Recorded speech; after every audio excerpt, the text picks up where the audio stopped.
It's the next level. Hmm? Ah!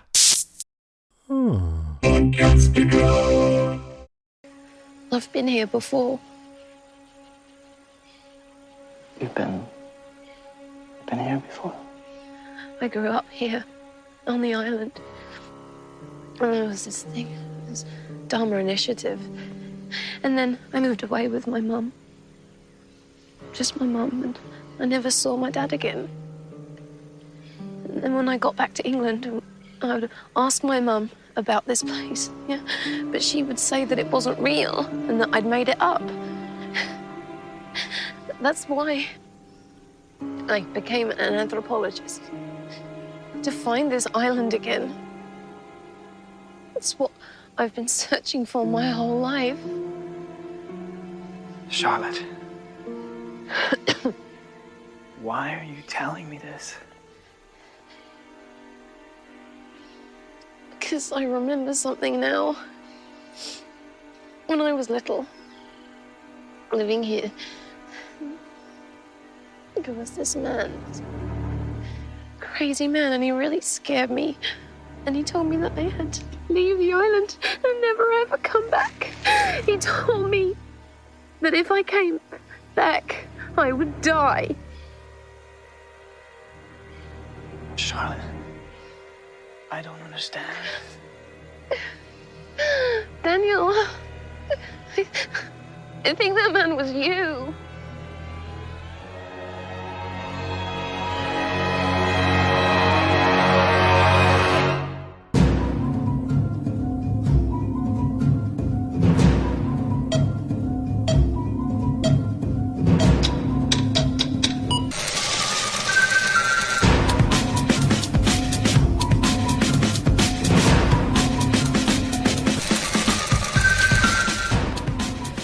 Welcome to another episode of We Have to Go Back, Lost Revisited, as we continue on with our coverage of the 5th season. I'm Ben. And I'm Kristin.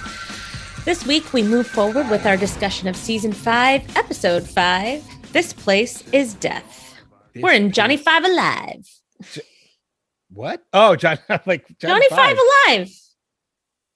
I know you're old Circuit. enough to remember that. It's Short Circuit. I know what it's from. I love I was just, where'd you Short get it Circuit. from? And then it was like 5 and 5. So Every time I see 5 and 5, I always think, I'm Johnny Five and I am alive. I loved those movies. Those are the 80s movies I can get on board with. Especially the second one. The second one was so good. Yeah. Los Lobos kick your ass. All right. Wow. We're already off. I think that's a record. I think No. We've done it before. We even said hello before, I think. I think you might be right. I know I'm right. They don't even hear our voices and we're already like, so. Well, last episode we came in already laughing. Well, that sounds right. Yeah. Because it never fails to anybody who listens. Like, it never fails. Kristin and I hop on and it's like, oh, I can only record for an hour or whatever. And then an hour later, we start recording. No, yeah. My whole day is ruined because of this. It's always worth it. But like my whole day is ruined.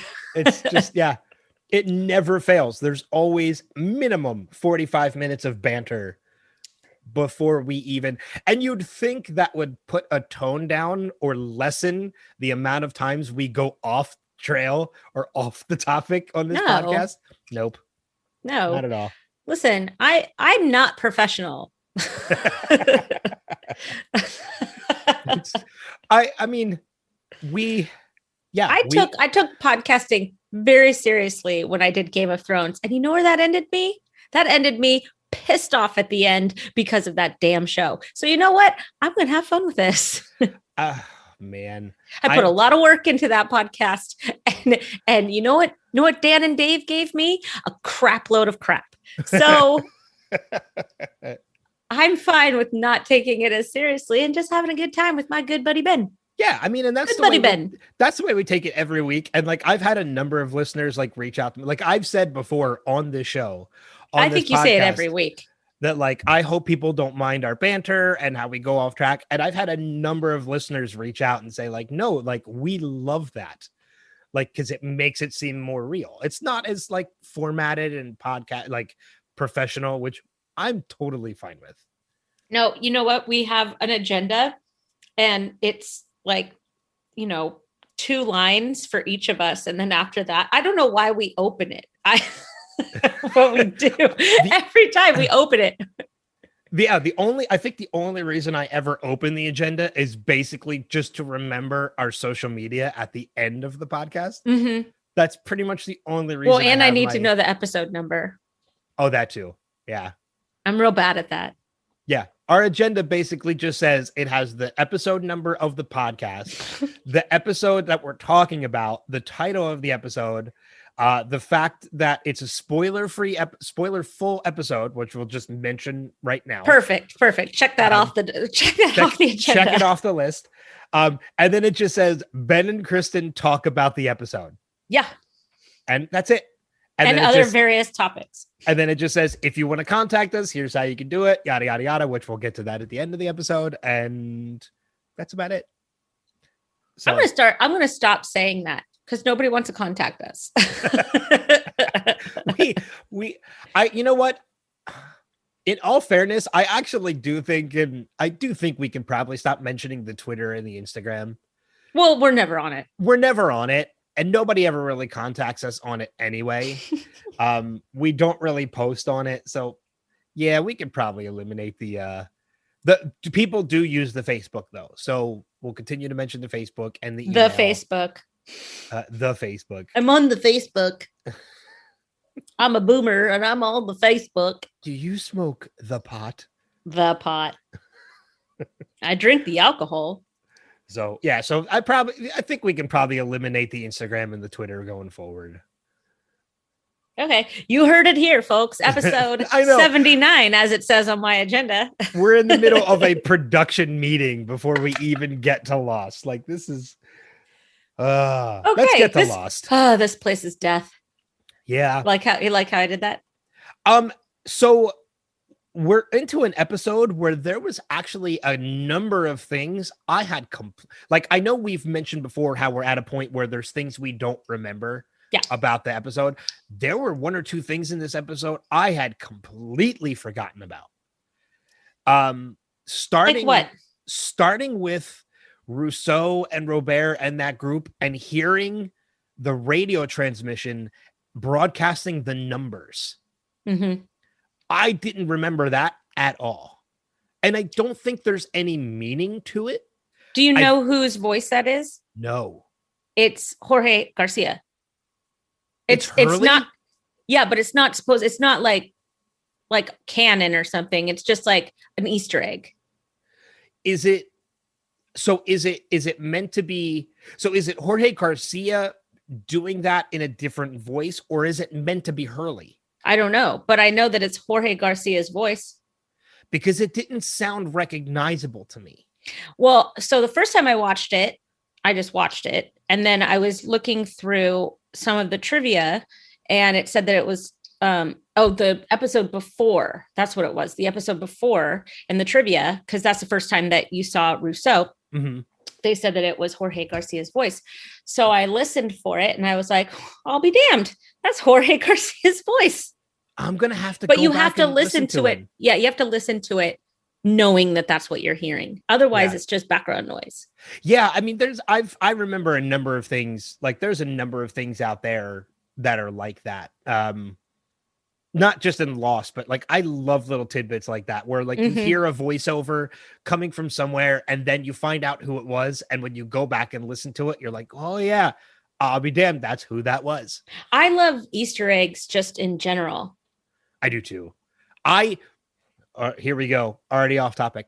I recently rewatched one of my all-time favorite movies. I rewatched Back to the Future 3. I knew you were going to say Back to the Future. Like I knew it. And for some reason I was like, yeah, like I want to rewatch like the third one for some reason. So I rewatched because it's the best one. I love the third one. It's so good.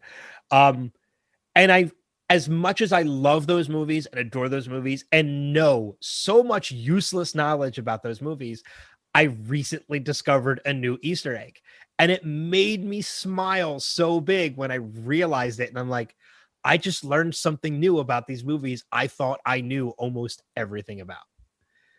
And just for the listeners out there, I'll tell you, in the scene where Marty and Doc are hijacking the train and they're dressed as the bandits and they have the handkerchiefs over their faces, the handkerchief over Doc's face isn't a handkerchief. It's the shirt he was wearing in Back to the Future 2 that had trains and cowboys on it. It's just really, really faded. Oh my gosh. Yeah. That's so cool. When I noticed that, I was like, holy shit. How did I never notice that before? And like, that's very cool. It made me smile. So I'm going to have to go back now and listen to that to see if it's Jorge Garcia. Well, not to see if it is, but just to see if I can hear it. I was going to say, well, it is. We know that it is, but I want to be able to hear it. Yeah, myself. you will. You will. Good. I'm going to have to go back and check that out. But that was one of those things that I completely forgot about, was that radio broadcast and hearing the numbers off of it. Yeah, because Danielle is the one that jams the frequency. Yes. Mm-hmm.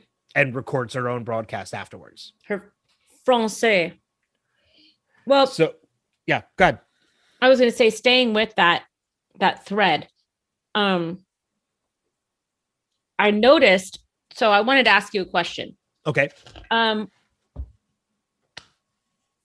Jin being with Rousseau, and Jin knowing where the radio tower was, saving Danielle Rousseau's life when everybody else was being pulled in by the smoke monster, Jin knowing what the smoke monster was and calling it the smoke monster before this group knew what it was.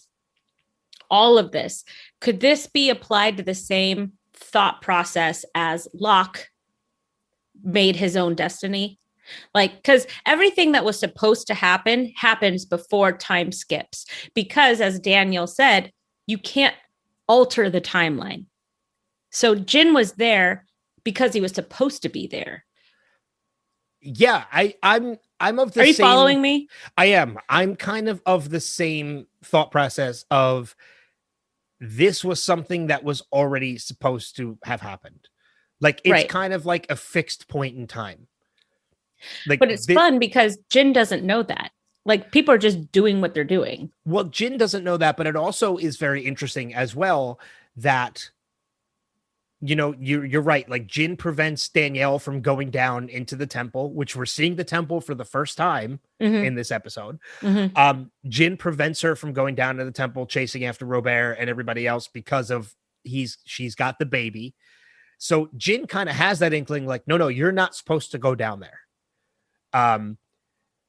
But at the same time, why wouldn't Rousseau have recognized Jin in the present day if she had already run into him in the past?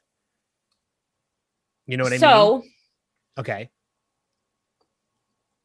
I don't know the answer to this question because I'm just now thinking of it. How much time did Jin have with Rousseau face to face? Probably wasn't a lot. Oh, in the present day. Mm-hmm. That's a good question. Because it's possible, and now I could be totally wrong, I don't know, but I wonder if it's possible that he only knows of Rousseau, the French woman. That's a good point. Because I had that thought of like, why didn't Danielle recognize Jin? But you're right. There might be they might not have ever seen each other face to face before. And that would be a good reason why Danielle never recognized him. Mm-hmm. See, now I want to go back and see, but I don't know because that's going to take a lot of time and effort, and I don't want to do that. Yeah, if anybody knows that question, thanks for telling us, because I would like you to tell us. Yes. Yeah. Let us know whether, via Facebook or email not Twitter and Instagram. That whether or not Jin and Rousseau ever had any FaceTime together. Well, not only that, but I mean, even if they did, it was about 15, 16 years before. They didn't spend much time together in the past. Well, they probably spent more time than we know, because they did rescue him in the water. They spent however much time in the water together, and then getting chased by the monster. 16 years isolated by yourself, and they all knew that she was a little batty anyways. She could have convinced herself that Jin was an illusion, maybe a part of her own sickness. Especially considering the fact that he disappeared right in front of her twice. Yeah. So you're right. No, not twice. Just once, because he ran into the woods as she was shouting. Okay, so one time right in front of her. Right. And then the other time when she was chasing him.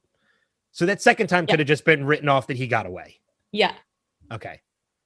Yeah. I mean, and again, like we got the smoke monster for the first time in a while. I think we've seen the smoke monster. Because I don't remember the last time we saw it. I think when Alex died. Oh, that's right. When Ben unleashes it onto Kimi. onto Kimi and his men. Yeah. Yeah. I think that was the last time. But also the tie-in to that too is, remember in that scene, Ben is the one that sends Danielle and Alex to the temple. That he just mentions. He sends them to the temple because that's where they'd be safe. Oh, that's a nice catch. Now we're actually seeing the temple with Rousseau and technically and Alex. Yeah. That's interesting. That's a very interesting point. Yeah, so I think that there's a lot of like little breadcrumbs that are being left out as usual, right? But we're episode 5 into this season, and I feel like we're still gearing up. Well, one thing I've been making mention of the last couple episodes we did, and I have to correct myself, is I had said that like this story really starts to amp up and get to one of my favorite points in 3 episodes when we get to episode I think it's episode LaFleur, episode 8, I think. I'm wrong. It happens next episode. Next episode is when they return to the island. It's 3:16. Oh. They get back to the Oceanic 6 or 5 rather, return to the island next episode. Excellent. So next episode is when we start getting to the point that I love. Perfect. With LaFleur and Jin and Juliet and that gang. Yeah, because now they have to jump forward 3 years as well. Well, who has to jump forward 3 years? Well, we need 3 years to go by, is what I'm saying, because 3 years went by where the Oceanic 6 was on the mainland. And they don't come back for 3 years. They don't come back from 3 years, but don't forget, while the rest of the group, once Locke fixes the wheel, which we'll get to in a little bit, and that stops the island from jumping, they're in the 60s or the 70s. I understand that, but I need my brain to know that Sawyer and Juliet got 3 years together. Oh yeah, they get it. Yeah, they get a number of years together. That's what I'm saying. Yes. Like I need to know that in my head because that makes their story better. Because don't forget too, I know we're getting ahead of ourselves talking about next week's episode, the next episode, the next time we see Jin after this episode, he's fluent. English. I know, it's completely fluent English. I can't wait. This episode we're talking about this week is the last time Jin speaks broken English, which is perfect because his only translator dies in this episode. That's very true. I'm so glad I could make you laugh with that dark piece of plot. I know. Well, we're already, as far as I'm concerned, we're already like 2 episodes past Charlotte's time because we said she was supposed to buy it like an episode or 2 ago. Buy it. I know you like that term. I love it again. Well, before we move on from this point though. Okay. So it's just interesting to me now that we're on our second character that and I feel like this is a recurring theme through this entire season, is that we're on the second character of the plane crash victims that that is directly related to the past of this island. So you have Locke, who these people have been waiting for, but only because Locke told them to wait for him, because Locke was island skipping. And Richard was like, he's a magic man. And then you have Jin, who is now directly related to Alex being born, and Rousseau staying alive and finding the radio tower and knowing about the smoke monster. Like, he was weirdly Rousseau's introduction to the island, which later she introduces the rest of the Losties to the island. Well, yeah, it's a weird kind of connection, because you're right. Like, we found out in Rousseau's backstory earlier on that everybody else who she was with got sick except for her.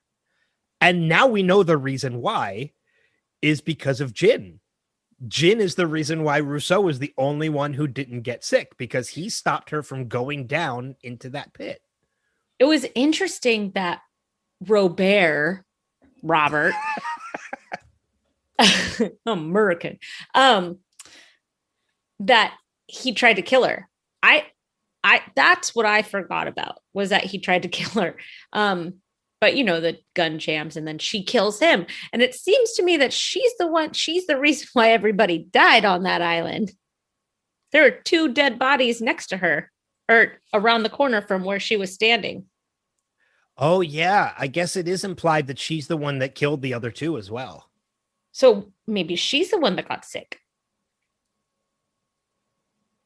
That's an interesting point. I didn't think of that. That she was the one that was sick and not them. And maybe they were trying to unsicken her, because the temple is not an evil place.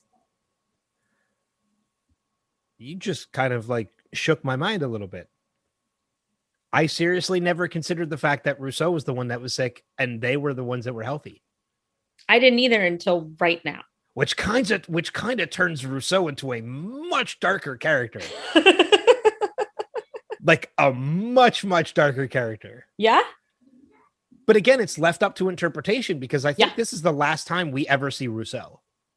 I don't think we ever see her again. No. Yeah. Now Rousseau is Claire. Yes. Yeah. Oh, that even builds into even more that Rousseau was the one that was sick and not. Oh, because Claire goes a little nutty. Because Claire's the one that's going nutty now. Yeah. And because she followed Christian into the woods. Yeah. So maybe you're absolutely right. I think you're onto something with that. I think there is a good chance that Rousseau was the one that was sick and not them. Interesting. Because it would be a lot easier for one person to get sick than everybody but her. Yeah. To be sick. Yeah. So maybe in that case, if that's the case, then Jin is kind of to blame for her going crazy. Oh, look what you just did. Oh, poor Jin. So Jin's actually the reason Rousseau went crazy and became a murderer, because he didn't allow her to go into the temple. But if the temple's not a bad place, why did the smoke monster try and... Because you said that there's 2 smoke monsters. Oh, that's right. I did say that. So let's run with your theory. If there's 2 smoke monsters and one of them is trying to save this new group of people and tries to take them to the temple, but only some of them get there. Are we like digging way too I think deep I think we're going way too deep. Like, we've gone off the reservation, but I don't care. Well, that's one of the reasons why I still love this show. I feel like we need to like be surrounded in a cloud of smoke with like a 6-foot bong next to us, like with how deep and weird we're going right now. And it needs to be in neon lights with like Indiglow posters, like a on black the wall. light. Yeah. Uh-huh. Lava lamps and black lights. Yeah. I honestly think there are probably people listening to this podcast that think we're already in scenarios like that. That's okay. That's fine. I don't care. Yeah, I think we might be going a little too deep on this one.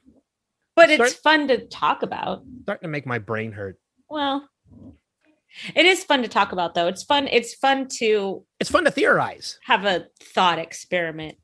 Because there's so many things about the series that are left open to interpretation. There's a lot that's left open to interpretation, and there's nothing that says that what we're saying is wrong. I mean, I'm sure Des is screaming in his car as he listens to this, and he's going to leave us a very detailed voicemail or email about how we are wrong.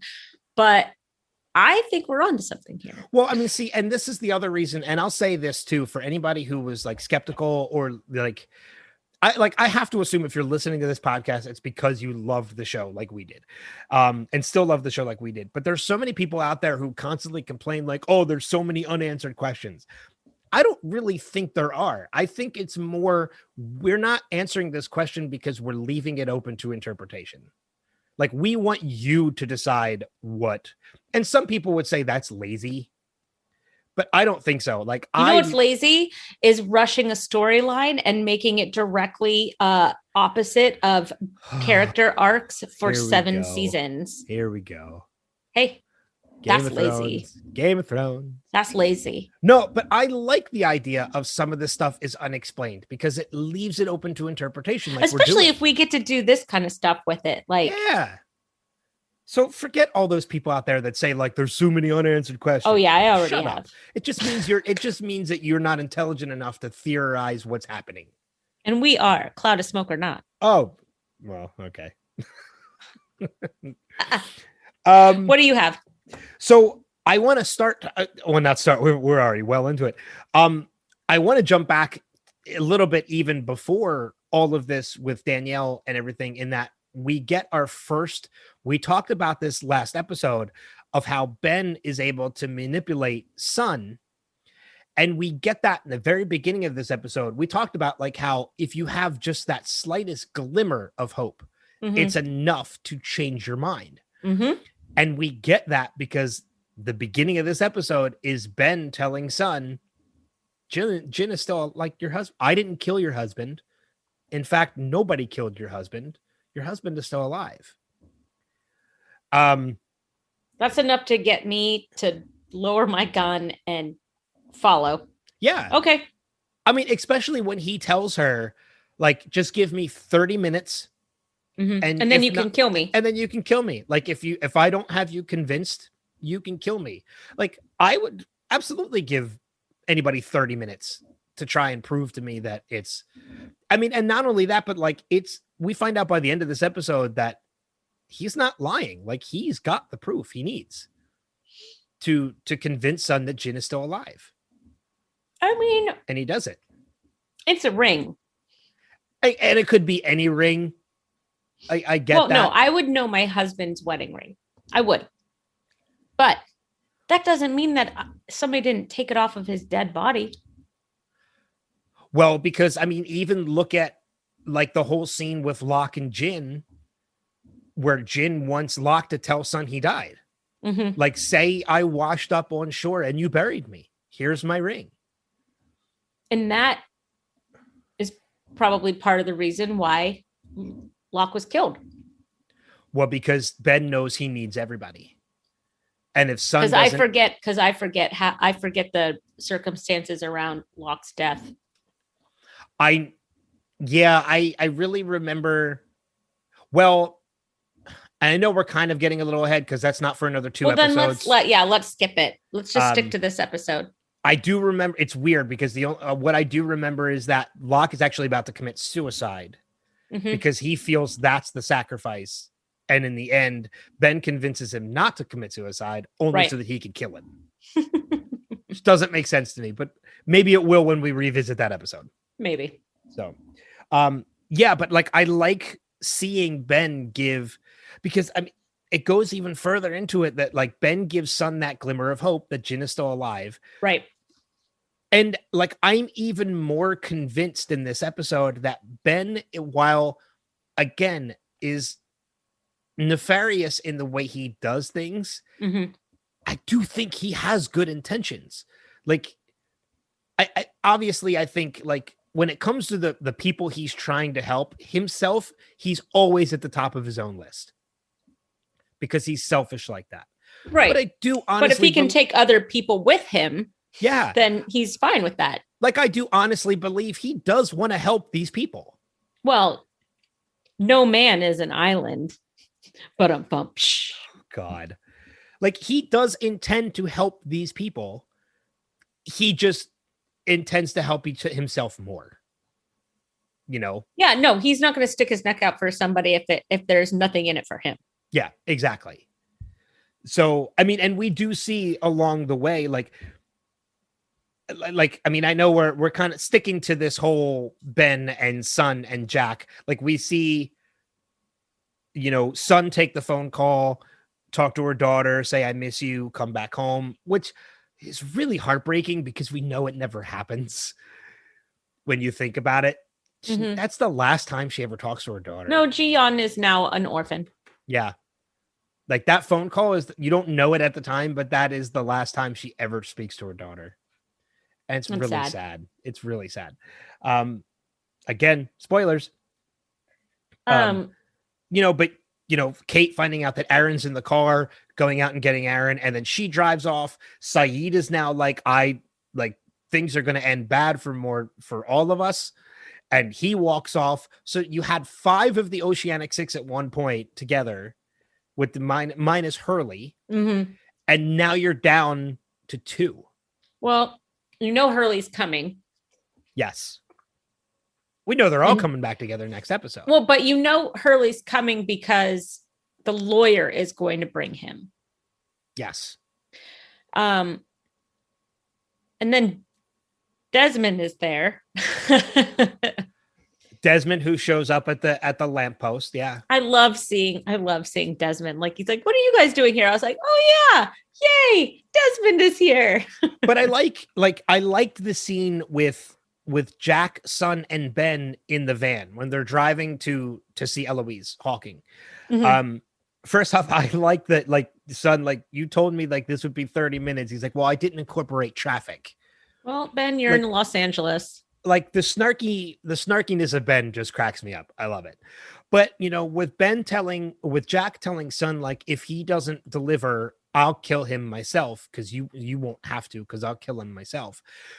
The frustration in Ben at that point, when he turns around, when he pulls over and he turns around and he's like, look, you have no idea what I went through and I had to do to make this happen. And not everything he did was good. He manipulated Saeed into working for him and killing people, but he's still absolutely right. He put a lot of work into this plan to bring everybody back together to get back to the island, and now it's falling apart. I would be frustrated too. Well, he's fixing a mistake that he made. He wasn't supposed to move the island. Locke was. Yes. He's fixing a mistake, and his plan is not coming together. Saeed walked off, Kate and Aaron are gone now. Well, because everything he does is wrong. Every time he feels like he's bringing a piece into the puzzle, another piece falls off the table. Yeah, it's like herding cats. Yeah, that's a good way to put it. Because you and I both know how that's impossible. It's impossible. Yeah, so I totally get the frustration coming from Ben in this episode. He's got to put this plan together and it's not working. Which I understand, but I also understand that he is the one that made this mess. True. So yeah, he's got to clean up his own mess. I mean, he's cleaning up his own mess. Right. So I'm sorry you're frustrated, buddy, but you did something that you weren't supposed to do because you wanted to play hero when you weren't supposed to. Yeah. So we'll save the very end of the episode until the very end of the conversation. But where do you want to go from here? What else you got on your side? So, because there is still quite a bit to talk about. Yeah. So one of the things that I do want to talk about, I want to go back to the island for a second. And Locke seems to be also trying to fix his mistake. They're both trying to fix their mistake. Locke was supposed to move the island. He let Ben do it. Now they're skipping. Ben was supposed to let Locke move the island. Now there's a problem. Ben needs to get back to the island. So now he's trying to fix. So both of them are trying to fix their own mistakes right now. And Locke is having just as hard of a time convincing people to go to the Orchid as well. And the problem is that because he's having a difficult time with it, everybody's dying. Everybody's getting bloody noses on the island. And Locke is like, I really think I can fix this, guys, if we just all go to the Orchid. And they're like, fuck you. You haven't fixed anything because you never fix anything. And Sawyer's being mean and Daniel's being obstinate and Charlotte's even being a little like iffy on it. Everybody's just kind of like beating up on Locke. And they finally get to the Orchid, which is great. Thank you, Sawyer, for finally giving into it. But they're still like bullying him and giving him orders and, about the well and how to get down it and, all this other stuff.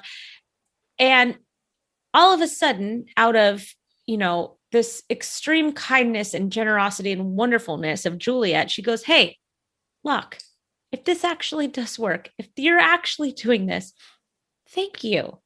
Like, nobody ever thought to just say, hey, if this actually works, man, thanks.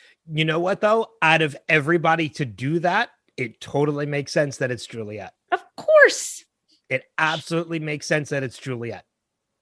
Like if you told me before that scene happened, one of these people is going to thank John for everything that he's doing, who do you think it would be? Juliet would be the first person that popped into my head. Sawyer would be last. It would shock the shit out of me if it was Sawyer, which maybe it was the reason why it should have been Sawyer. But that's out of character of Sawyer. Yeah, that softness to Juliet is what makes her her, Yes. So that soft thank you, that can bolster anybody's mood. That can give anybody that last little jolt of.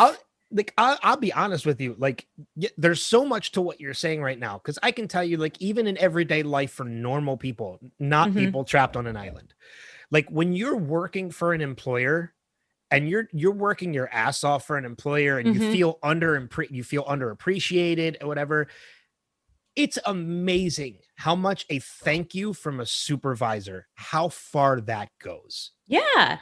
Just to feel appreciated. Especially after knowing, well, no, he doesn't know this yet, but, especially with very soon, he's going to find out he's going to have to make the ultimate sacrifice to save all these people. Well, I mean, and I'm glad you brought that up because I do feel like there's a lot of this with Locke that has a much deeper meaning because Locke was already told by Richard, you're going to have to die in order for all this to happen. And I don't really think that really sank in with John until this episode when he hears it from Christian. Well, because he's still riding on the fact that he's the leader of the people and he's, the chosen one. Well, I also don't think, too, one of the other things that I don't think sinks in with John until this episode is the fact that everything that's happening with the island and the island jumping through time and everybody going through pain and the nosebleeds and everything. I really don't think that sinks in with John until this episode, that was his mistake and not Ben's. I think he was trying to be up until this point, he was trying to be the hero to go fix what Ben couldn't do. But it was really him. Yeah. But it was really his mistake. Because Christian tells him that. Like, I told you needed to move the island, not Ben. So that's when John really realizes, like, okay, all of this shit that's happening right now, and I apologize, I'm cursing quite a bit, more than usual this episode. I said the F word earlier. It's fine. We're marked as explicit. We're fine. I don't think it really sinks in with John this episode that, like, yeah, like, okay, this isn't Ben's fault, it's mine. Yeah, and you know what? Just to stay with John as well, because in that scene, he also proves that he still hasn't learned anything and he's still pretty mentally weak because he looks at Christian and he goes, can you help me get up? Can you help me walk? Can you help me get to the wheel? Yeah. No, man, you have to do this. Yeah. Like, Christian, like, I'm get sorry, I up can't do that. and do it. Like he proves over and over and over again that he is not mentally strong enough for whatever purpose he thinks that he has on this island, which is proof on why he had to move the island so that he could leave the island because he had no business being there. Yeah. Yeah. But exactly. at the same time, he had to make that mistake because skipping through time, he had to complete Richard's story. Yeah. Yeah. He had to make the connection that we got earlier with Richard and himself. Yeah. And becoming the leader of the people, which in essence, he really wasn't supposed to be. Right. So that mistake was always going to happen anyways. Which, when you think about it, when you put everything together that we just mentioned about how John was the one that made the mistake and not Ben, John's the one that's fixing it, how he's mentally not strong enough to handle this. Mhm. And then add in the fact that John gets off the island when he turns the wheel and he never returns to the island. No, he doesn't. Like, that makes John's character yet another tragic character in this entire story. Because in the future seasons, for the rest of this season and the following in season 6, the John Locke that we see is not John Locke. It's just a skin bag. Yeah, he's just a vessel at that point. John Locke is dead. Mm-hmm. You know, and he never returns. He never gets to go back to the island himself. That in itself is the sacrifice, is that he has to give up returning to the island that he never wanted to leave, so that everybody else can get back. So that he could be the villain. Yeah. That is the sacrifice. It's not his life. It's the never returning. It's the never coming back. Or I mean, it costs him his life in the end of it. But the true sacrifice is that he never comes back to the island. And that's the sacrifice that I think Christian Shepherd is really getting at. You know, that's why, like, when he tells him, Christian Shepherd doesn't represent the good of the island. Well, see, here's my thing about Christian while we're on this. Okay, good. Because my question is, why is he still there? Well, so we have mentioned in the past that Christian Shepherd is nothing but the embodiment of the smoke monster, or one of the smoke monsters. He's the man in black taking the form of Christian Shepherd. But there's kind of a little wrench thrown in that theory this episode. No, there isn't. You don't think so? No. Because Christian tells John, say hello to my son. Like, why would he mention Christian Shepherd is the skin bag? Because his body was on the plane. Okay, but why would he still say hello to my son? Unless he's telling him that to make the connection to Jack. Maybe because Christian Shepherd's body was on the plane, and then they bring Locke's body back to the island. That was always one of the reasons why I theorized that the black smoke was that Christian Shepherd was the man in black. Right. So he got the new form. He just jumped from one form to the other. He jumps from Christian to Locke. Yes. Right. But the wrench in that theory was why did he say hello to my son? That was the thing that came out of this episode that I was like, well, maybe I'm wrong. No. Maybe that was, I don't know. Maybe that was the man in black doing something because he knows everything. So maybe he was trying to manipulate a situation somehow. Well, again, like, it could just be there has to be some kind of connection to bring people back. Mm-hmm. Claire was Kate's connection because Kate wanted to come back to rescue Claire for Aaron. Mm-hmm. Jin was very obviously Son's connection. Christian Shepherd could have been Jack's connection. Like, that was the connection to get Jack to come back to the island. No, I think Jack just wanted to go back because he was like, it was a mistake. Well, because I do think when we see in the life and death of Jeremy Bentham, I do think I remember John telling Jack about his father. Okay. So I think that might be the seed that causes Jack to finally start unraveling and feeling like he needs to go back. Yeah, I guess we'll Because- see. Because his father has always been like unfinished business for Jack. Yeah.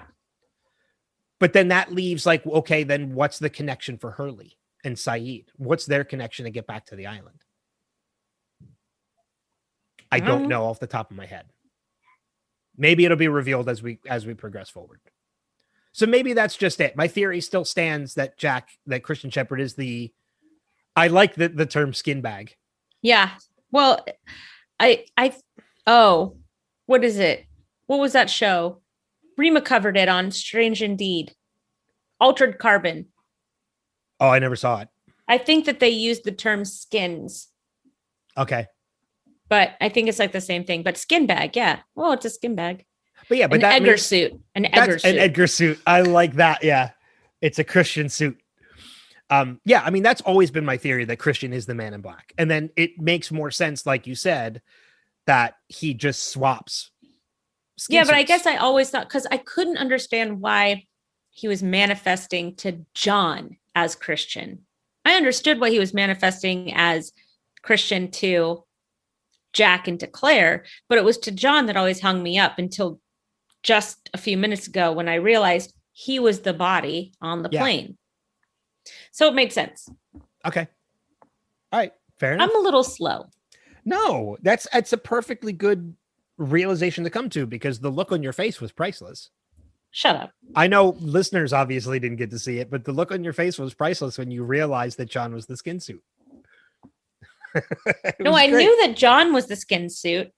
It was Christian that I always thought he was like a hologram or something. Oh, you thought he was literally like the smoke taking form of Christian? Yeah, because of Anthony Cooper. Like Anthony Cooper's body never made it to the island. Yeah, Anthony Cooper just showed up. Right. Yeah. So, it stands to reason that Christian Shepherd would also be a hologram. Yeah. of some No, sort. that's another thing in common between Flight 815 and Flight 316 is that there's a body on board. Yeah. First time it was Christian. The second time in 316, it's John. Yeah. So yeah, the Man in Black has a vessel. Like I said, I'm slow. Oh man, I still have a bunch of notes that aren't even crossed off yet. So let's get to Juliet and Sawyer and Daniel and Charlotte, because there's a bunch of stuff to talk about there that we could probably move through pretty quickly. But the jumping is obviously becoming much more frequent, much more painful. There was a back-to-back one. Well, this is also the first step. This is actually the one episode where we get the most. Like, I think there are there's 8 like jumps 4 in or this one. something. No, there's like 8. Is there? Yeah, there's like Well, 8 jumps is in this there- episode. Or do we just see Jin jumping in like a meanwhile type of way? No, I think every time we see Jin jumping, we're meant that it's everybody else jumping with him, because that jump after Danielle is when they're all reunited, which was such a great moment. I loved that moment.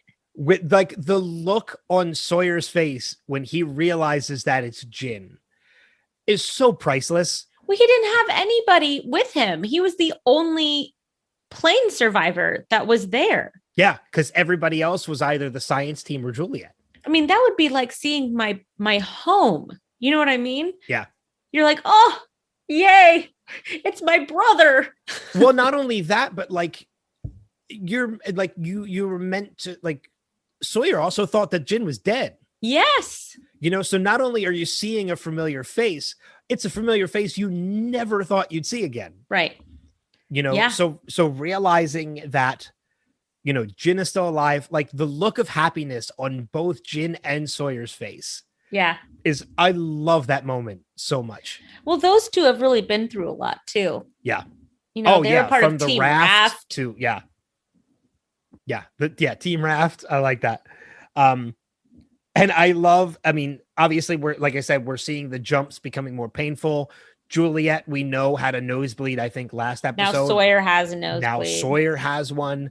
And I love too that when, John is like really encouraging them to get to, the orchid, And they get there, and Juliet is like, what are the odds we're in a time where this actually exists? And then they flash again, and the orchid disappears. I'm like, Sawyer has something to say about this. And he does. He immediately turns around. He's like, you just had to say something. You just had to say it. Which, look at when he's pulling on the rope, and Miles is like, I think you can stop doing that now. I think you can let go now. Yeah. Which goes again to our point, which we talked about last episode, of how the canoe went with if them. you're holding it, if you're it touching stays. it, if you're touching it, it jumps with you.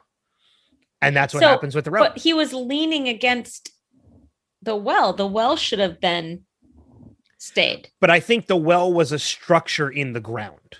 Okay. So the rope was kind of free. It wasn't, that's fair, connected to the ground. It was a loose item. So loose items can travel with you, but structures will not. That was a bad fall for Locke. Yeah, it was, because we see that bone puncture his leg. I saw it. That's cringeworthy. I've been watching a lot of Band of Brothers lately, and even with watching all the violence in Band of Brothers, that Locke bone break is still gruesome. Anytime you see anything like that, it's cringeworthy.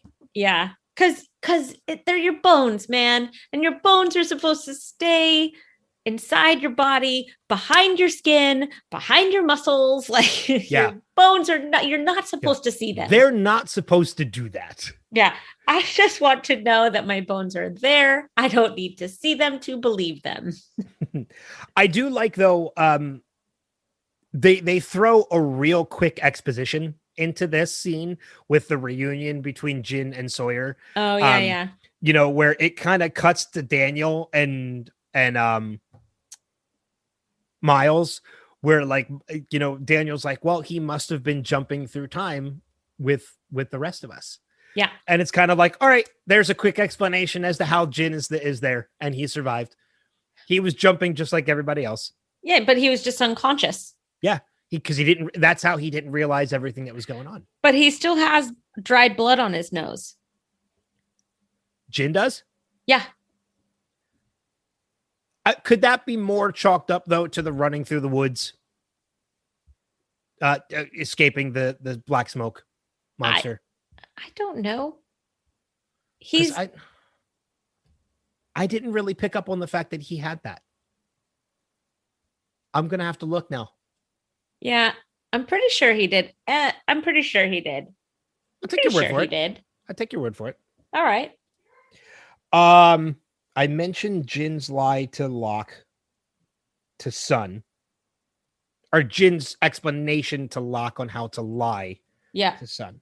What else do you have on your end before I continue on? I did have something, and then we talked about Jin's nose for a bit, it left my brain, but it had to do with all of them, which is kind of thank you. See, I just had to talk it out a little bit. There you go. We learn again that not everybody knows that Charlotte speaks Korean. Yeah, that kind of comes out of nowhere. Well, because Jin knows it. So Jin goes up to Charlotte and is like, translate. And Sawyer assumes that he's saying translate to Miles.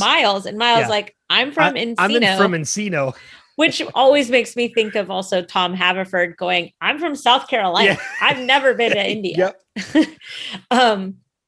Or, Christina Yang in New Jersey, or in Grey's Anatomy, when they're like, you speak Chinese. And she's like, I'm from Los Angeles. People just make these wild assumptions. Anyways, I'm going off track again. But Charlotte always seems hesitant. Just speak Korean, man. Who cares? Why would you hide Why are you hiding this? Well, have we heard her speak Korean before? Yes, when she was with Jin and Sun. Because Sun knew. That's right. Sun knew that Charlotte understood her. Right. She could tell that Charlotte understood her. Right. Yeah, because it is interesting in that scene, too, to see that Jin is making eye contact with Charlotte. Yeah. He's not looking at Miles. He's not looking at Daniel. He's looking at Charlotte. And he's just like, I'm not talking to him. I'm not talking to Encino Man. I'm talking. Encino Man. I'm talking to Charlotte. I'm talking to Red over here. And then she, she's like, da, da, da, da, da, da. And both Daniel and Miles are surprised. Yeah. Now, this is her team. And they don't know. Well, as we find out a little bit later on, there's quite a bit about Charlotte that people didn't know, including Daniel. Yeah, she gives a history of Charlotte. Can I tell you, even though I knew that already, when she reveals to Daniel that she remembers that a man came up to her when she was little and told her not to come back to the island because she's going to die. And she reveals to Daniel, I think that man was you. Even though I remembered that still gave me chills. It's her last line that haunts me, that I've always remembered. Even Mother says I'm not supposed to have chocolate before dinner. Because she says it's just this like very childlike voice, and she's obviously not where she is, and then she dies, and stuff like that just haunts me. It's like for anybody who has seen Saving Private Ryan, there's a death scene in it where one of the characters that you come to know and love is dying, and he's just saying over and over again, I want to go home. I want to go home. I want to go home. I want to go home. And those lines, those human moments in any television show, they just stick with me, man. Well, that's kind of similar to one of the reasons why people got so heartbroken over Peter Parker in Infinity War. Oh, when everybody was turning to dust, and he's literally gripping on to Tony, and he's like, I don't want to go. Like, I don't want to go. I don't want to go. I don't want to go. I don't want to go. That's still really hard. Yeah. It still amazes me too that he improv that. He improvised that line. Yeah, I know. And they kept it in. Yep. Well, because that's the moment that everybody remembers. Yep. It's like the moment in Saving Private Ryan. It's like the moment in this episode. When you have a very real moment like that sticks with you, then of course you keep that. You're right. Cause like even to anybody listening who's ever watched Doctor Who, which I don't think you ever got into it. Not one episode. There's David Tennant is one of the guys that was the Doctor for a little while, and he's a fan favorite for a lot of people. Yeah. His very last line, the last line he ever utters in his run as Doctor Who, when he's getting ready to change into the actor that's going to play the next Doctor Who, his very last line is, I don't want to go. And it's one of the most quotable lines that people quote of his character, because it's memorable for that reason. Yeah.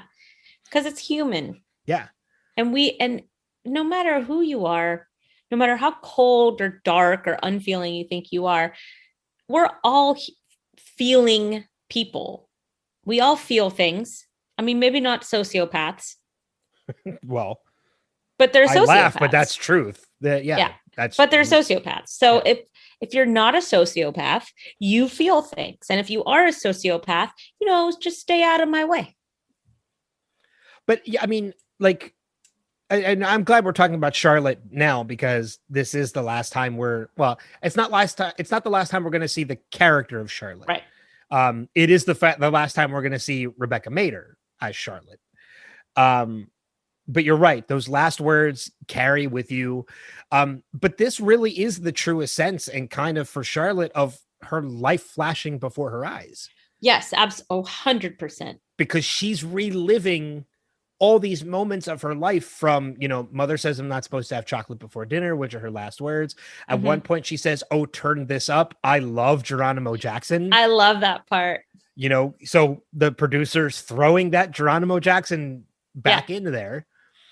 Talking about like how I forget exactly what the line is, but I know more about this than even such and such. Hannibal. Yeah. Carthage. she's kind of flashing back to her studies. Yeah. She really is, her life really is flashing before her eyes. It's just unfortunately out of order. Well, and it's probably like Desmond was doing, where Desmond was going in and out of those times. Yeah. You know, because we know what they're going through with the bloody noses and with the flashing in and out, because we saw it happen to Desmond, and we saw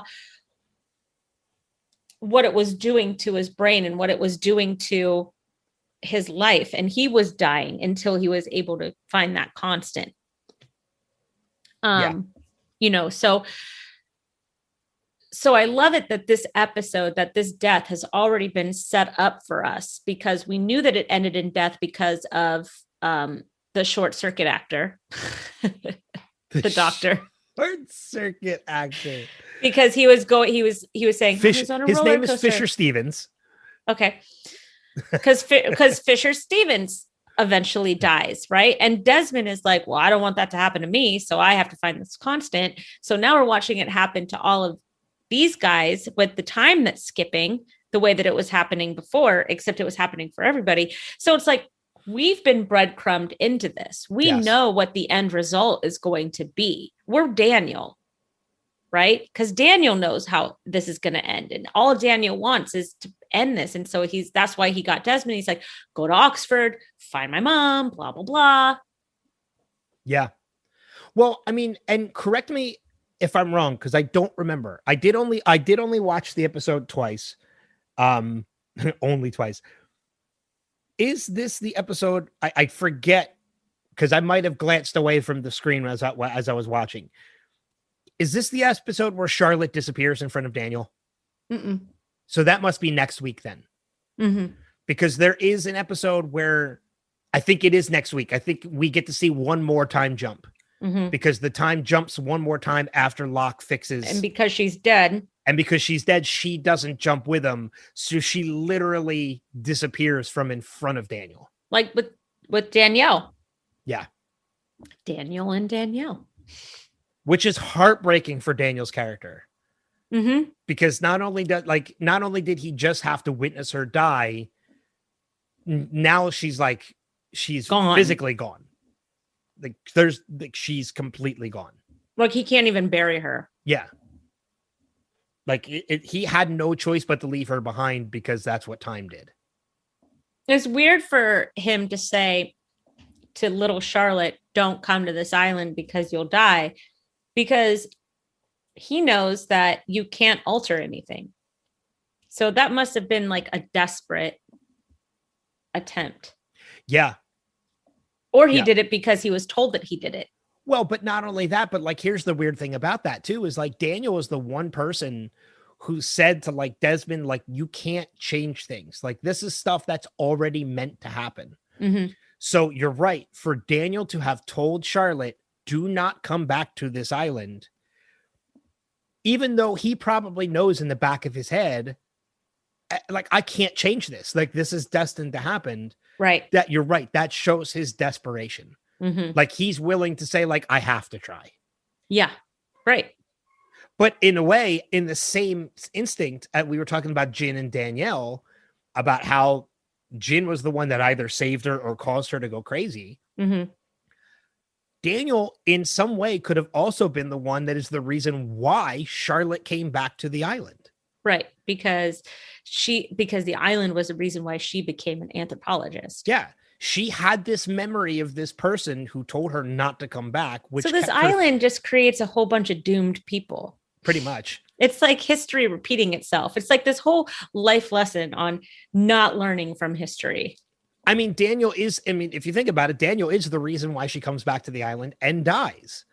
Is because in Daniel's arms. He told her not to come back to the island, which kept her thinking about the island. And which she made said, her well, want I'm going to come back to the island even harder. Yeah. So, I mean, which causes her to all this to happen. Sorry. And fine. I was talking over it. It's fine. To anybody listening, Kristen's phone vibrated. It's fine. But yeah, that causes her to come back to the island to, in essence, die, which Daniel told her not to do.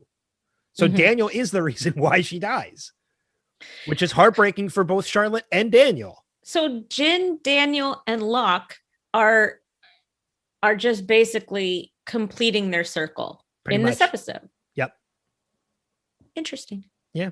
And Jin is literally completing his circle by giving his ring, which is a circle, to Locke, who gives it to Ben, or it's stolen from Ben, who gives it to Sun. Okay, Who now you're just being ridiculous. No, I'm not. I know you're not. I'm kidding. You're being ridiculous. No, you're I'm not. ridiculous.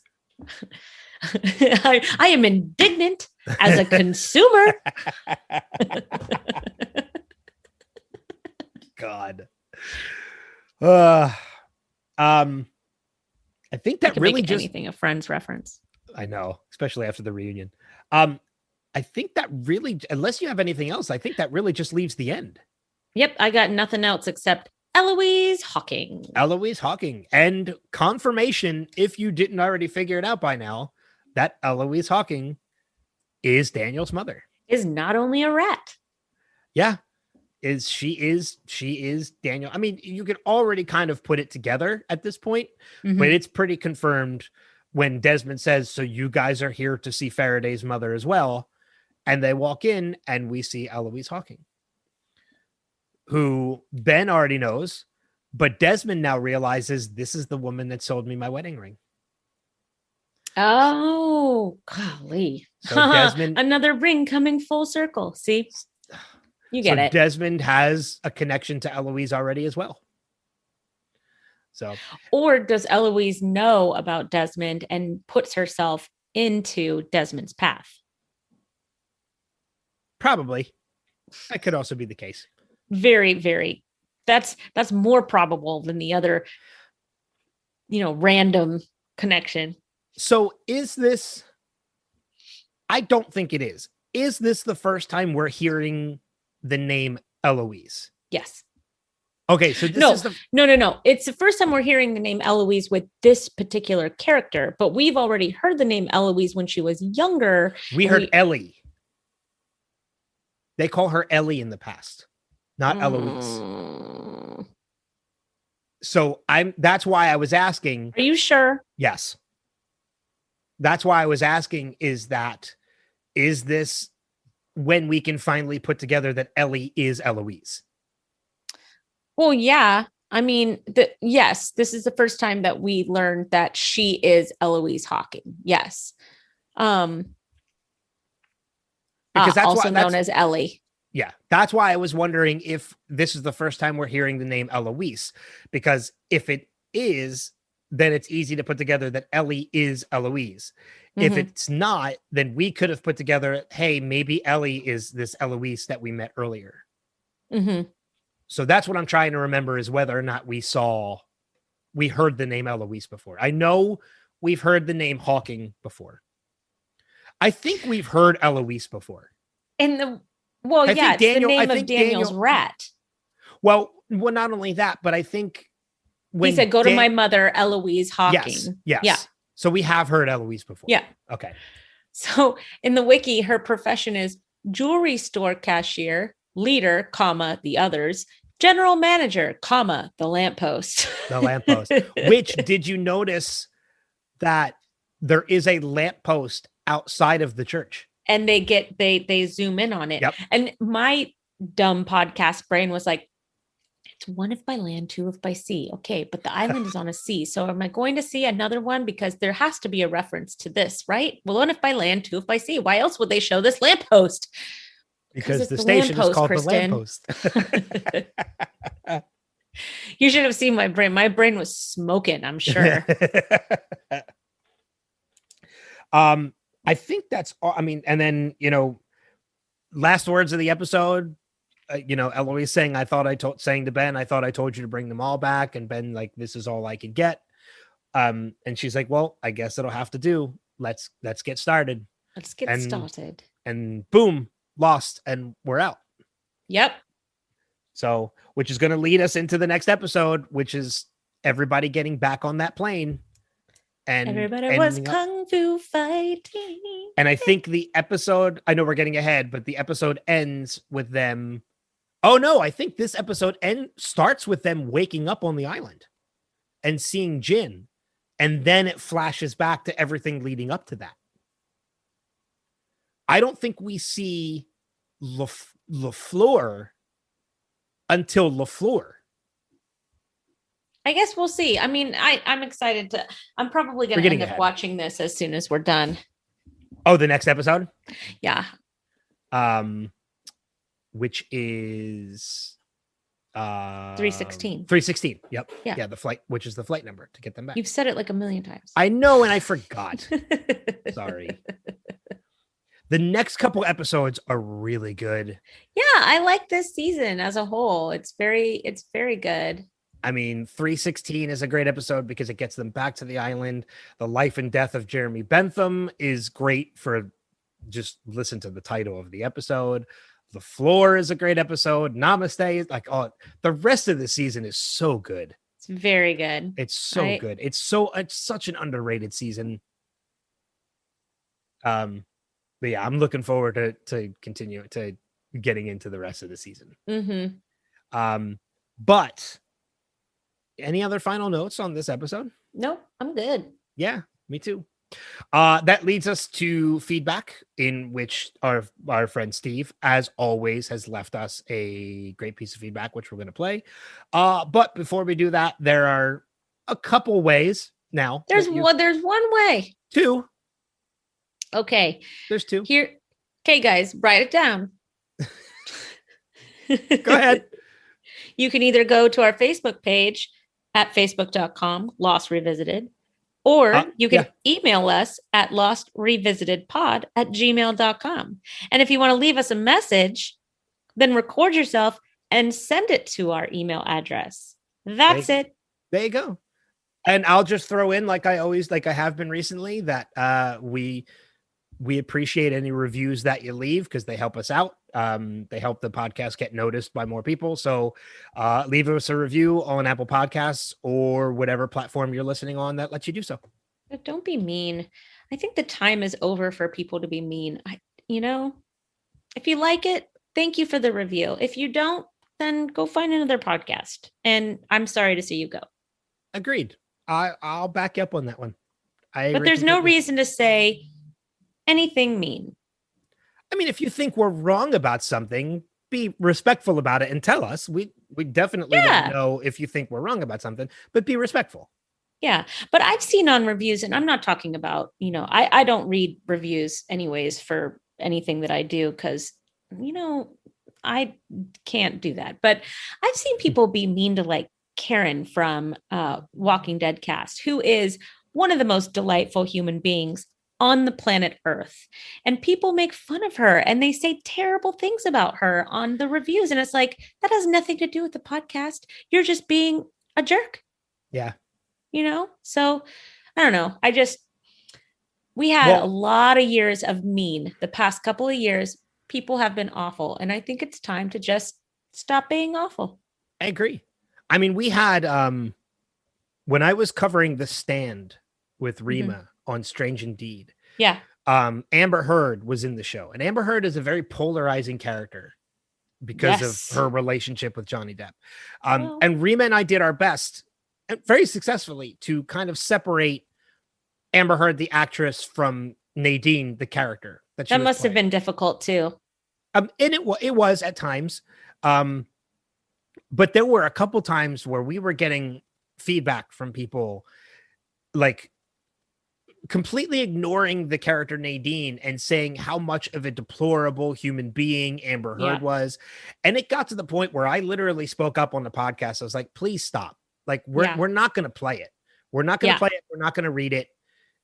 Stop wasting your time. Like, we're separating the character from the actress. We're talking about the show. We're not talking about Amber Heard. We're talking about and people Nadine. do that, and people do that in the reverse as well. Like, one of the biggest pet peeves I have is that people love Negan now just because they love Jeffrey Dean Morgan.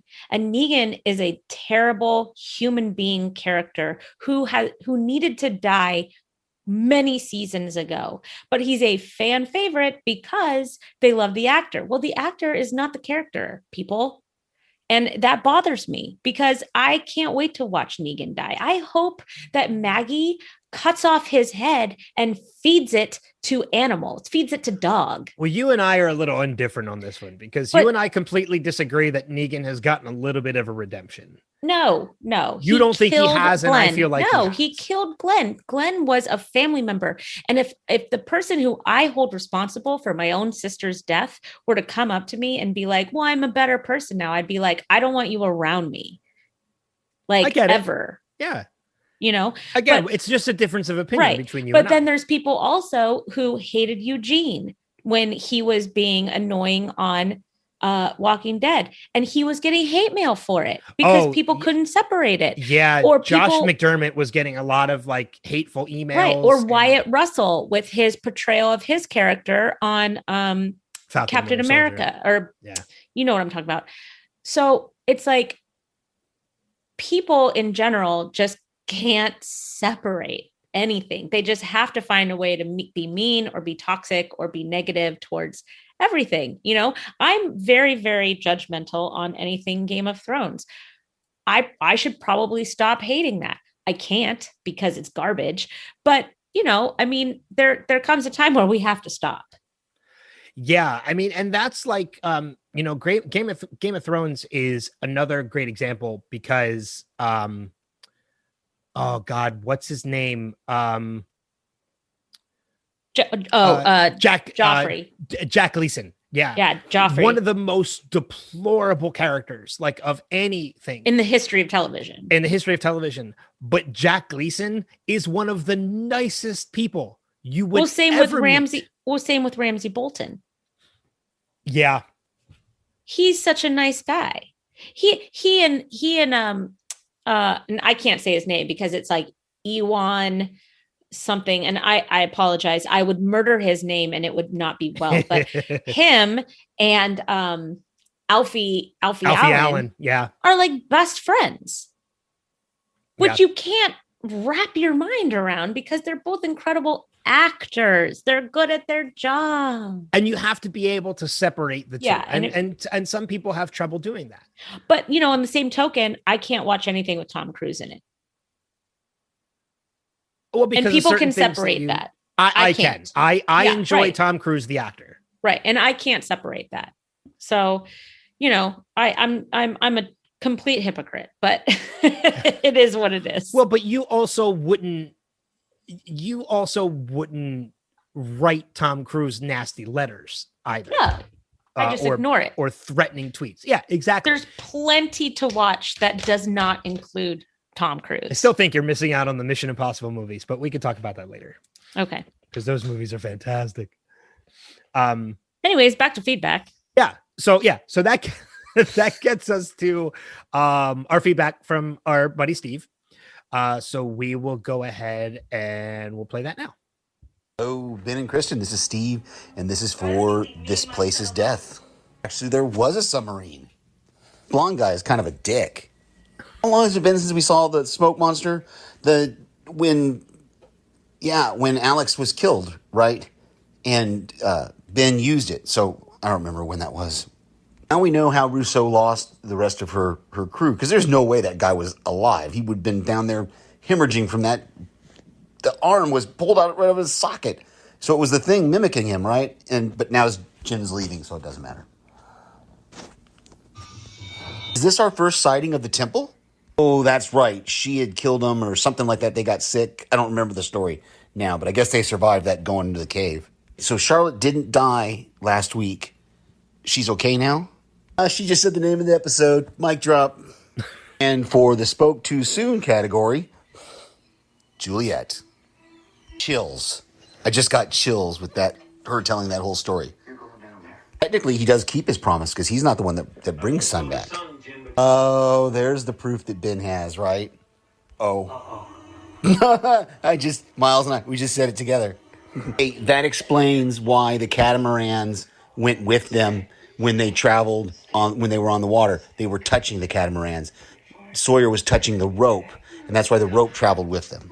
Because he says, "Who's your son?" They cut to a scene seeing Jack. What kind of crappy doublespeak is that, Ben? Oh, no. He never came to see me. I went to see him. Oh, and that was just it. He doesn't say thanks or anything. So thank you, Steve. Yes. for that. Thank you, Steve.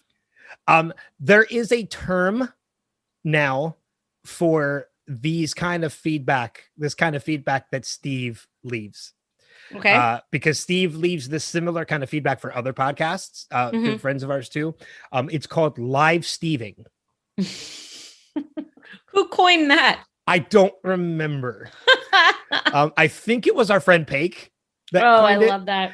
If he did it, good job, Paik. But there is a term now called live Steving, and that's what this is when Steve leaves us this kind of feedback. We were always calling it like Steve commentary, but live Steving works better. Live Steving is wonderful. I love that.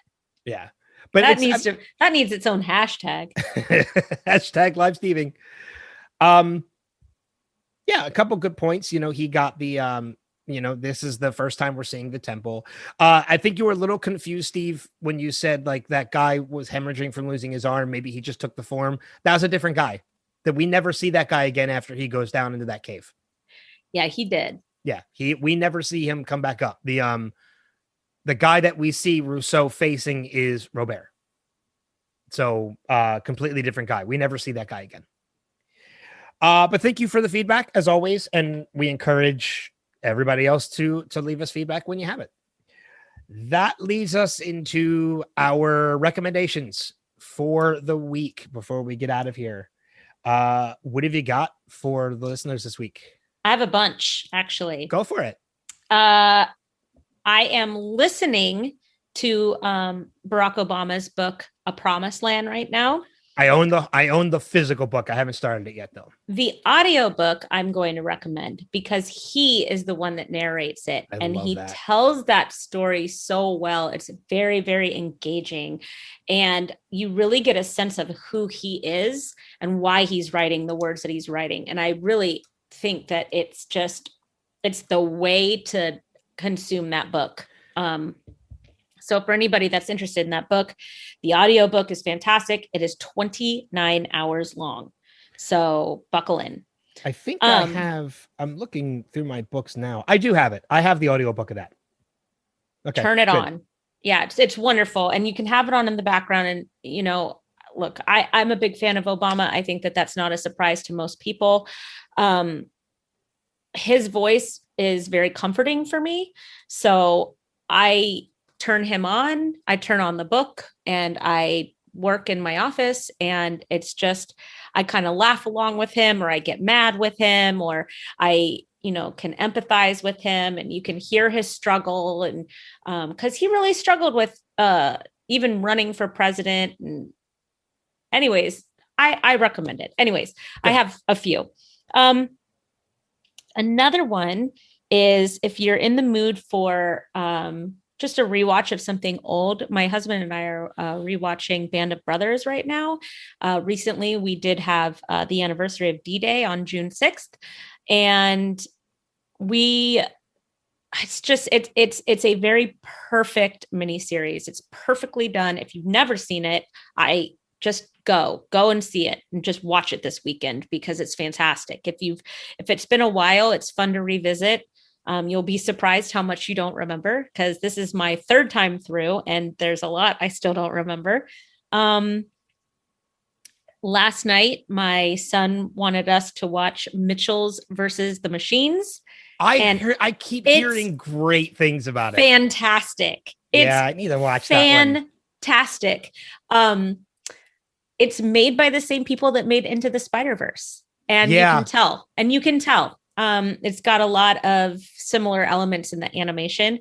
It's so good. The story is heartwarming and wonderful. And the main character is LGBTQ, and it's not really in your face about it at all. It's not preachy. It's normalized. Yeah. And you only know that because of one passing comment in the entire movie. But it's normalized and it's very well done. It's a great story. I highly recommend it, especially if you have kids. My kids loved it and my husband and I enjoyed it. Last night, I also went over to a friend's house and I watched In the Heights, and that's fantastic. I was just telling Ben earlier that, you know, in my opinion, when you're making something that was on Broadway into a movie, into a feature film, Rent is my favorite Broadway show on this planet in the history of Broadway shows. Rent has a very special place in my heart forever. The movie version of it is garbage. It's garbage. See, I love the movie version. Because you never saw the Broadway show. You're I'm right. sure of it. Yeah. And I don't think that they did it very well. In the Heights was done so well. Very like, you know, West Side Story was done really well, right? It's on that level to me. It's just, it was done with a lot of thought, a lot of care. It's perfectly cast. So I recommend it. Even if you don't know the music, if you don't know the show, it's a fun story. It's heartwarming. It's beautiful. It makes you want it. As a white girl, it makes me wish that I had a culture like this culture. I don't think that we as white Americans have this deep culture that we adhere to. And I think that that's why we have a lot of problems in the way that we do. And I would be interested to know if anybody has that in the back of their head as they watch this, because I really had that in the back of my head, that I just wish that we had a rich and deep culture and community like this. I'll be honest with you. I'm glad you put it that way, because there are times like, and this is just a small example of that, you know, of wanting that, or not just, maybe not wanting that culture, but admiring that culture. Mm-hmm. Like to anybody who's ever been to Philadelphia, and I know New York is this way and some other larger cities are like this. To anybody who's ever been to Philadelphia, if you've never walked through Chinatown, do it, because it's not just like a bunch of like boba tea shops and stuff like that. Like when you walk through Chinatown and you see some of the architecture that's in there and like the archways that are through the city and like some of the shops that are there, like you're right. Like I'm envious sometimes of people who have that kind of culture. I mean, and I'm Italian, so Italians very obviously have that culture, but I'm not from Italy Italian. Right. Like, I'm Italian American. So right. My culture is Olive Garden and Carrabba's, like, you know, which sucks. So yeah, I'm that same way too. Like I get a little envious of that culture sometimes. Yeah. I mean, American culture as a general rule, it's capitalism, it's materialism. It's not real, in my opinion, you know, and people can say that it's, you know, farmland and it's, you know, American made items and it's, you know, 1930s and it's, you know, blah, blah, blah. It's not. It's gone. It's been erased. It's being erased. White culture is very vanilla. It is. And it makes me feel like I've missed out on something big. And I yearn for that community and I yearn for that life. And I feel that in this movie, in this show, in this music, in the Heights, I feel it. And it makes me wish I was a part of it. I miss the day, because even though it's not the same, like it was the closest I ever came to it. Like I honestly miss the day from when I was in high school and I lived in that small town in New Jersey, where everybody knew everybody. Yeah. You went to baseball games for the sake of just going to a baseball game because somebody you knew was always playing in that game. You know, the carnivals like 2 or 3 times a year where everybody was there. Everybody in high school knew each other. Like I miss that small town feel. And somehow it got lost, because I remember that in the 80s, but that's gone now. Yeah. It's gone. And it's sad. Anyways, I'm getting off topic. The last thing that I have to recommend, I'm sure Ben also has to recommend. And that's Loki. You're stealing my recommendation. So I'm going to let you go. I'm going to let you talk about it. I have another one. I have another one, but you can. No, you go for it. I've been talking too long, but I agree with Ben's recommendation. Yeah, Loki. The first episode of Loki was fantastic. 2 thumbs up. It was amazing. So good. And I will say to anybody who is a fan of the MCU, if you don't realize the first 12 minutes of that episode before the opening title card of Loki, go back and rewatch that first 12 minutes, because if you don't realize it, it is literally setting up the next phase of Marvel. Yes. Yes. Yeah. Mhm. The explanation of why the time, like those time cops are there, why the TVA exists to Mhm. prevent like branches in the timeline and everything, to prevent the multiverse, is literally setting up everything we are about to get. I'm so excited. In the MCU. The Mhm. next movie that we're getting is Doctor Strange and the Multiverse of Madness. So not only did that first 12 minutes set up the future of the MCU, pay attention, because everything that happens in Loki in these next 5 episodes are going to have serious impact on the future of the MCU. It's 6 total, right? It's 6 total. Yep. Which sucks. But I'm well, Falcon and Winter Soldier, I think, was only 6 as well. So Mhm. so you know, and they told an amazing story in 6 episodes. Yeah. So, but like when we got to that title card after that first 12 minutes, my mind was like, holy shit. Like this just already changed so much. And every time I can't think that wait. we don't need another Marvel thing, I'm like, you know what? Just give it all to me. All of it. All of it. Give me all of it. I'll consume it all and I'll love it all. Thank you. Thank you very much. I watched it, and not like putting that aside, the show was just fun. Like there were moments that made me laugh. Tom Hiddleston is always great He's great with Owen as Wilson. Loki, but Owen Wilson as Mobius, as Agent Mobius was fantastic. Perfect. He's great. He's such a good bureaucrat too. I kept waiting, but we didn't get it this episode. They're going to give it to us at some point in the next 5. They have to. But I was just waiting for, wow. Like at some point we had to get the Owen Wilson wow. Oh yeah, we will. I was watching it with my mom too, and my mom was like, how come he's never fixed his nose? I'm like, because that makes him. Because he's Owen Wilson and he's wonderful, and leave him alone. He doesn't need to change his nose. He's fantastic. Jennifer Grey changed her nose, and look what happened. It killed her career. The other recommendation I have, though, is it's been, I think it's the 35th anniversary of the Indiana Jones movies. They just re-released them in 4K. If you haven't seen all of the Indiana Jones movies, just go back and rewatch them. They're a lot of fun. But there's a documentary that I just recently watched from 2015, and it's called Raiders, the Story of the Greatest Fan Film Ever Made. It's a story about these 3 back in like early 80s, like 82, 83. These 3 11-year-old kids decided to remake Raiders of the Lost Ark in their own way, with like their own like camcorders and such. And there was one scene they could never do because it was too big. Like it involved, if you've ever seen Raiders, there's like a 75-foot plane that explodes. Yeah. They could never recreate that for very obvious reasons. So it cuts to about 30 years later when they finally get to do it and finish their movie. Oh, yay! That they started like 30 years ago.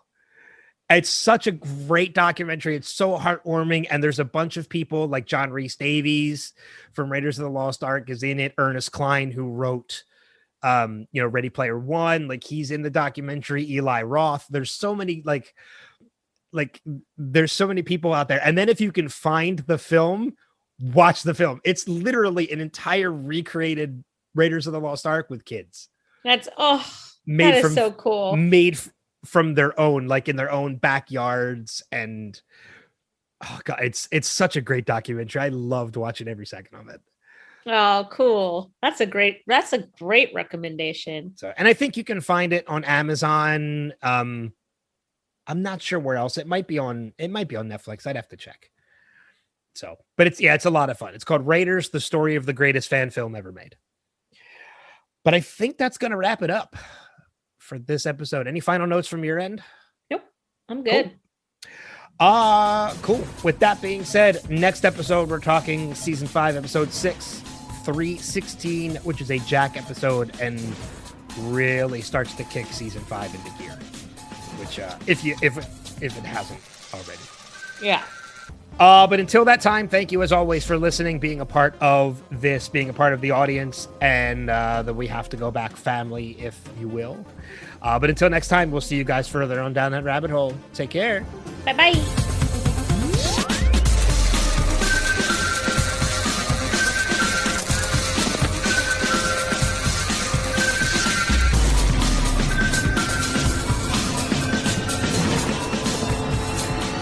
We have to go back, Kate. We have to go back!